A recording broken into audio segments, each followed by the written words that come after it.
Ladies and gentlemen and esteemed guests, this is the story of three tests. Sorry, not three, four.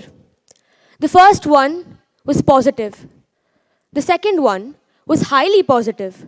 The third one was negative. And the fourth is a consequence. Now, the story I'm breaking silence on really began 6,130 days ago, in the third week of June 2007, when a happily married couple were eagerly awaiting the arrival of their second child. But as fate would have it, the light of their joyous anticipation was shrouded by the clouds of a daunting prediction. In the 10th week of the pregnancy, the doctor broke the devastating news to the expectant mother. The triple marker test is positive. Ladies and gentlemen, these are the reports. What do they mean, you ask? That the child may develop Down syndrome. Then what happened? Well, the couple decided to repeat the triple marker test. This time, they chose tests from two different labs. Both the tests gave contradicting results. One said there was a very high likelihood the child will be born with Downs, and the other said the child was completely normal. Was it not enough that the mother had fibroids that could risk her child's life, but now she had to deal with this? A million thoughts rushed through their minds. Which test to believe? What were they to do? Carry the pregnancy full term or terminate it? What would the consequences of a Downs baby be to the mother's life, to the child's life? Would the other complications in the pregnancy impact the mother and the child in unexpected ways?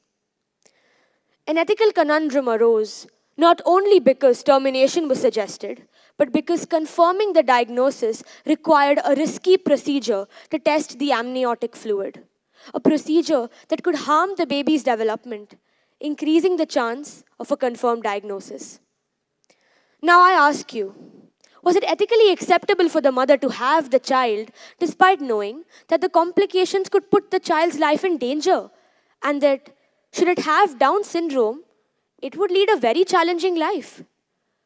Was it ethically right for the mother to knowingly sentence her child to a lifetime of suffering? But then again, was it morally correct for her to end her own child's life? However, a mother who was willing to fight the entire universe for the sake of her child was not going to give up just because the entities of statistics and probability stood against her. Notwithstanding the predictions of science, she chose to test her implicit courage at the altar of spirituality. The couple consulted their family priest, who, after careful consideration, felt that the only ray of hope was the Sundarakandam. The Sundarakandam is a pivotal section of the Valmiki Ramayana, as rendered by Tulsidas, comprising of 2,885 verses spread across 500 pages and 68 chapters. It depicts the journey of Hanuman in search of Sita and his subsequent encounter with the demon king Ravana. Chanting the Sundarakandam is believed to be a panacea. It is said that reciting just one chapter is equivalent to chanting the famous Gayatri mantra 1,000 times. The priest instructed the mother to chant the 68 chapters 68 times over the remaining 4 months of her pregnancy, which amounted to reading it once every 2 days. This was a Herculean task because the verses were in Sanskrit, a language, although familiar to the mother, carried complex nuances. Additionally, her pain-stricken situation made it very difficult to chant. Due to fibroids in her womb, she was on bed rest, with the bed inclined against gravity, as her condition required stitches in the cervix. Regardless, she recited it with her inner voice, not even letting her miss a single day. She was convinced there was light at the end of this tunnel. Everything happened just in time. She began reciting on July 19th and ended on December 2nd, with only a week left until her due date. On 13 December 2007, she gave birth to a girl. Her unwavering faith prevailed, and the child was born completely normal and healthy. That child is me, standing in front of you today. If my mother didn't have the intrinsic belief in hope and the power of healing, then would I be a reality today? I'm here today only because of my mother's deeply felt self belief. This is the story of my mother's spirituality. Spirituality passed on to me from the womb, and I hope to carry it until my tomb. Now, I'm sure all of you sitting here have encountered the term spirituality at some point, but for the sake of context, what is spirituality? Is it only religion? No, definitely not. There is a fundamental difference I would like to point out. Religion is a set of customs and principles adhered to by a community that prioritizes external experiences like idol worship or visiting religious sites. Spirituality, on the other hand, is a broad term that refers to an individual's sense of connection with something greater than themselves in the pursuit of comfort and peace. My family always sought strength from faith, but it was the story of my birth that led them into spirituality. This profoundly influenced my childhood, who I am, and who I aspire to be. Since I was born, I have been fascinated by the concept of God, or more specifically, a divine presence. At the age of 1.5 itself, I was already chanting complex Sanskrit mantras and verses, thanks to my mother and the Sundarakandam. Throughout my life, in fact, my family has taught me about the various types of yoga that govern Hinduism, which I would like to emphasize is a way of life more than a religion. The first example is my father, who instilled in me the concept of Jnana Yoga, the yoga of will and intellect. You see, he taught me that success is only meaningful when we work towards making the world a better place. He made me realize that the essence of spirituality is in our connection to others and our desire to improve their lives. Next comes my maternal grandmother, whom I spent an ample amount of my childhood with. She would tell me stories about Vishnu's 10 incarnations, which instilled in me the concept of bhakti yoga, the yoga of devotion. She also recited the Bhagavad Gita to me, which sparked my lifelong love of Lord Krishna. I also learned about karma yoga, the yoga of action and selfless service, from my grandmother's relentless contributions to the welfare of all. You know, as an aspiring filmmaker, I have an analogy. I believe we are all the main characters of our own epic films. My life's film centers around spirituality. Its inciting incident is the Sundarakandam. My family's teachings on the types of yoga are the foundation for its plot. But then comes a major plot twist, one that sparked my transformative journey into understanding and experiencing Raja Yoga, the yoga of self-realization and enlightenment, which continues to this day. This plot twist occurred on 25th March 2020, when we all went into the lockdown because of the coronavirus. During this time, we were all isolated. I know I was. As an extroverted individual, I enjoyed spending time with my friends and participated in various activities such as singing and dancing, which kept me busy. However, when all of this was taken away from me, I felt distanced and disconnected from my close friends and my old life. In fact, we were all alone at home, stripped of materialistic pleasures and forced to live a simpler and more self sufficient life. To be honest, I was particularly disturbed by the happenings of COVID 19 and would often question the universe as to why all of this was happening. These questions forced me to look within. This leads me to a concept my grandmother taught me as a child. When we used to pray to the higher plane, we would say Kadavul, which in Tamil means, "O God." However, the more profound meaning is that look within to find God. Therefore, the lockdown enabled me to connect with a higher power through introspection. I still seek to accomplish this by practicing yoga and spending time in nature, as I am convinced that the elements of nature are another avenue for seeking the higher power. I have always had a deep connection with water, which links back to the Sundarakandam, where some verses depict Hanuman crossing the ocean to meet Sita. This is why water has always held a therapeutic power for me. This brings me to another aspect of spirituality, the power of manifestation. Before my birth, my mother's conviction that I would be healthy and normal is what materialized into her reality.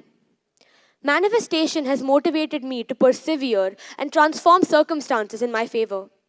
An example of this is my academic journey.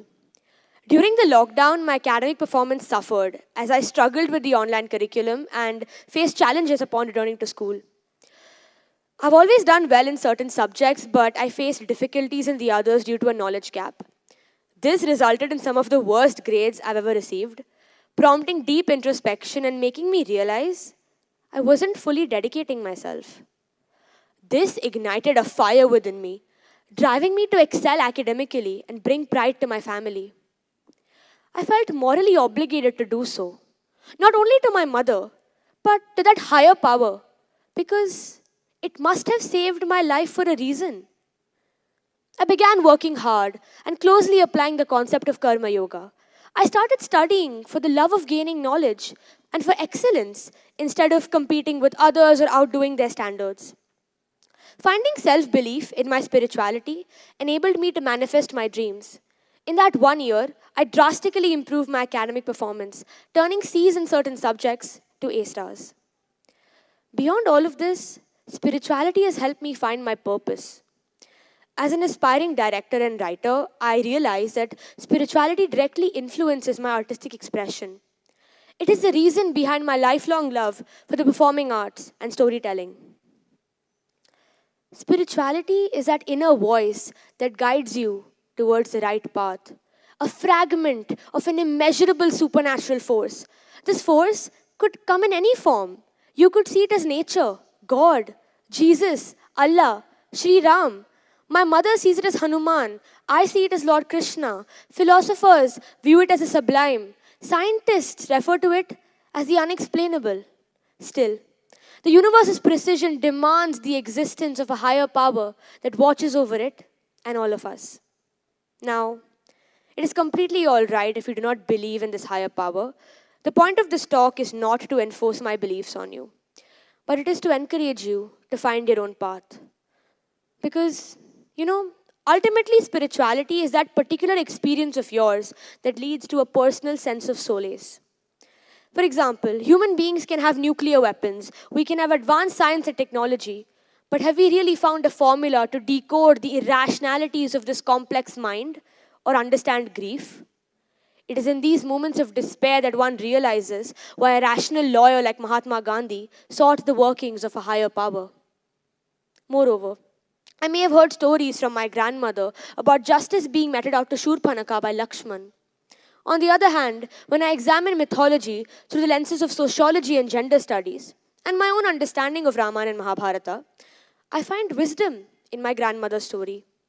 But I also question her telling of the myth by asking myself, what justice is it to cut off a lady's nose?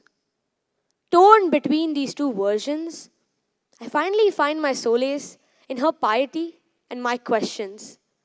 Not either, but both. This makes me realize we need to embrace multi-faith acceptance rather than the muscularity of spirituality. You see, spirituality is the acceptance of an intrinsic equality we feel with the tangible and intangible forces that surround us. This equality could come from my mother. It could come from my house help. But we must realize that the inequality of prayer itself diminishes prayer. Ultimately, it is in the acceptance of everything, the cycle of small victories and defeat, the beautiful synergy of spirituality truly lies. One that rests in our understanding of acceptance, justice, and questioning. Lest this wouldn't be an issue at all if we all had equal spiritual platforms to delve into. But we don't. Because we have divided ourselves into cubicles of prefixes and suffixes, such as surnames, sexes, castes, and faith. I would now like to end with a quote. The spiritual journey is not a career or a success story. It is a series of small humiliations to the false self that become more and more profound. Ladies and gentlemen, let us break the silence surrounding the misconceptions about spirituality. It is not about believing or disbelieving in science. Science, of course, has its own place. Otherwise, why would any of us be alive today? Spirituality is about simply accepting that there are some unexplainable mysteries at work within the cosmos, and that confronting them requires us to latch on to hope. It is in this karmic cycle, ladies and gentlemen, that we all find ourselves. Nobody is beyond it. Not you, not me, not the animate, or even the inanimate, like this microphone on my head. Thank you very much.